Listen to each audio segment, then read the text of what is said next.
কাবলি চনা দিয়ে গরুর মাংস। এটা কিন্তু পরোটা, রুটি কিংবা নানের সাথে খেলে বেশ ভালো লাগে। আসসালামু আলাইকুম, সায়রা রান্না অ্যান্ড বিনোদন কুকিং চ্যানেল থেকে সবাইকে শুভেচ্ছা জানাচ্ছি। গরুর মাংস আসলে বিভিন্ন জিনিস দিয়ে রান্না করে খাওয়া যায়। বিভিন্ন ধরনের ডাল দিয়েও খেতে ভালো লাগে, যেটা পরোটা কিংবা নান রুটির সাথে খেতে অনেক মজা। আমি এখানে কাবলি চনা দিয়ে রান্না করে দেখাচ্ছি। প্রথমে সাদা বুট বা কাবলি বুট বা এটাকে পাকিস্তানি চানাও বলা হয়ে থাকে। এখানে ৩০০ গ্রাম চনা আমি পানিতে ভিজিয়ে নিয়েছি। ৪ ঘন্টা এটাকে ভিজিয়ে রাখতে হবে। একটু ভিজিয়ে না রাখলে কিন্তু ঠিকভাবে সিদ্ধ হবে না। এখানে ৩ কেজি গরুর মাংস নিয়েছি, সলিড মাংস। এর মধ্যে কিছুটা চর্বিও রয়েছে, হালকা চর্বি। এগুলো কিছু ভালো করে ধুয়ে পানি ঝরিয়ে নিয়েছি। এখন দিয়ে দিচ্ছি একে একে উপকরণগুলো। লবণ দিয়ে দিলাম ৩ চা চামচ, মরিচের গুঁড়ো দিয়ে দিলাম ৩ চা চামচ। ঝালটা আসলে যার যার পছন্দ অনুসারে বাড়িয়ে কমিয়ে দিতে পারেন। হলুদ দিয়ে দিলাম ১ টেবিল চামচ পরিমাণ। তারপর দিয়ে দিলাম এখানে ভাজা জিরার গুঁড়ো ৩ টেবিল চামচ। জিরা একটু তেলে ভেজে কিন্তু গুঁড়ো করে দিলে সেক্ষেত্রে খেতে বেশি ভালো লাগে। ধনিয়ার গুঁড়ো ২ চা চামচ। কিছুটা গরম মশলার গুঁড়ো আমি ঘরে তৈরি করে নিয়েছি। এখানে জিরাও রয়েছে, সরিষা, তারপর গোলমরিচের গুঁড়ো, সেই সাথে এলাচি, দারচিনি, লবঙ্গ, তেজপাতা, পাঁচফোড়ন, মিষ্টি জিরা, জায়ফল, জয়িত্রী থেকে শুরু করে সবগুলো উপকরণে রয়েছে। এগুলো হালকা একটু রোস্ট করে তারপর ব্লেন্ড করে নিয়েছি।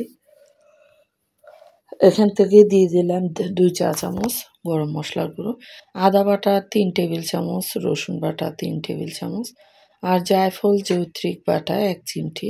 সেই সাথে টমেটোর আ টম টম টমেটোর কিমা বা পেস্ট করেও দিতে পারেন। আমি এখানে টমেটো সস হোমমেড টমেটো সসের ৪ টেবিল চামচ ইউজ করেছি। ভালো করে মাখিয়ে এটাকে মোটামুটি ০.৫ ঘন্টা থেকে ১ ঘন্টা রেস্টে রেখে দেব। একটু মেরিনেট করা থাকলে কিন্তু মাংস খেতে ভালো লাগে।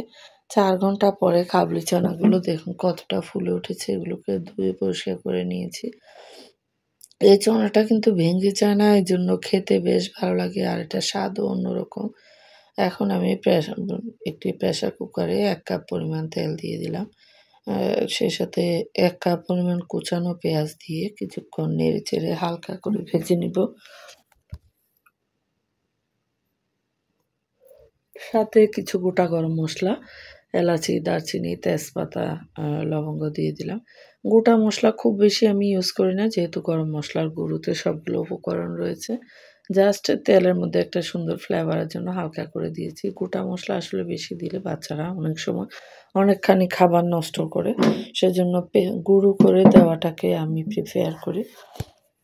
এখন মেরিনেট করা যে গরুর মাংসটা এটা তেলের মধ্যে দিয়ে বেশ খানিকক্ষণ ভেজে নিব।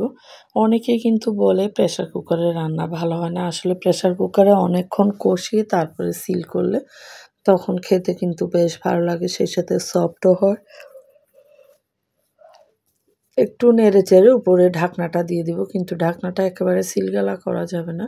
এভাবে মোটামুটি ২০ থেকে ২৫ মিনিট কষিয়ে নিতে হবে। তাহলে কিন্তু মাংস থেকেও অনেকখানি পানি বেরিয়ে আসবে। আপনারা যারা আমার YouTube চ্যানেল থেকে দেখছেন প্লিজ একটি লাইক দিয়ে যাবেন। যারা সাবস্ক্রাইব করেননি সাবস্ক্রাইব করে পাশে থাকবেন। আর অবশ্যই বেল বাটনটি দিতে ভুলবেন না। কারণ আপনাদের একেকটি বেল দিলে নোটিফিকেশন পাবেন। এখানে কিন্তু দিয়ে দিলাম গোলমরিচের গুঁড়ো ১/২ চা চামচ। সেই সাথে কিছু কাঁচামরিচও কিন্তু আমি এড করব, আস্ত কাঁচামরিচ। ফ্লেভার যেন এড হয়। সেই সাথে যারা ঝাল খেতে বেশি পছন্দ করেন কাঁচামরিচগুলো চিড়ে দিবেন। মোটামুটি ২০ থেকে ২৫ মিনিট কষানোর পরে মিডিয়াম হিটে আমি এখন কিছুটা পানি এড করেছি। পানিটা যেই পাত্রে মেরিনেট করে রেখেছি সেই পাত্রটাকে সব মসলাগুলোকে ধুয়ে কিছুটা পানি এখানে দিয়ে দিয়েছি ১/২ কাপ পরিমাণ। পরবর্তীতে আরও কিছুটা পানি এড করেছি। পুরো ১ কাপ পানি এখানে দিয়েছি আর বাকিটা কিন্তু মাংস থেকেই উঠে এসেছে।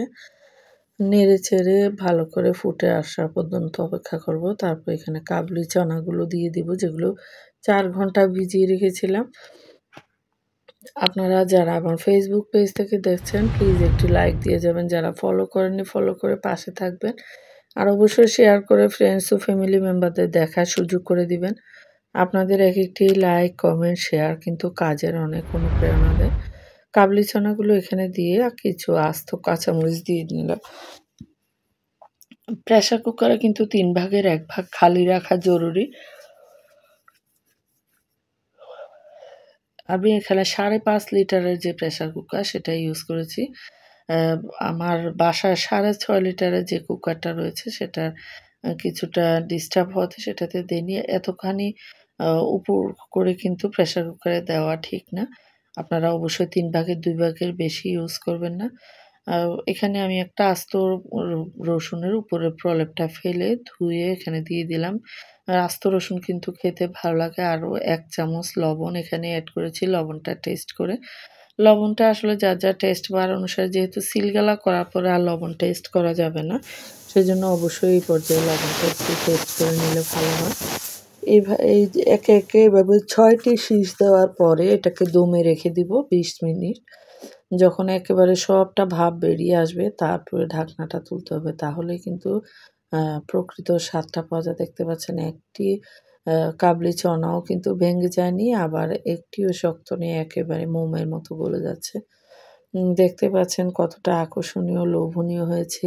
এই মাংসটা দিয়ে কিন্তু রুটি, পরোটা সকালের নাস্তায় খাবার জন্য এটা বেশ ভালো লাগে। সেই সাথে ভাত পোলাওয়ের সাথেও কিন্তু ট্রাই করতে পারেন।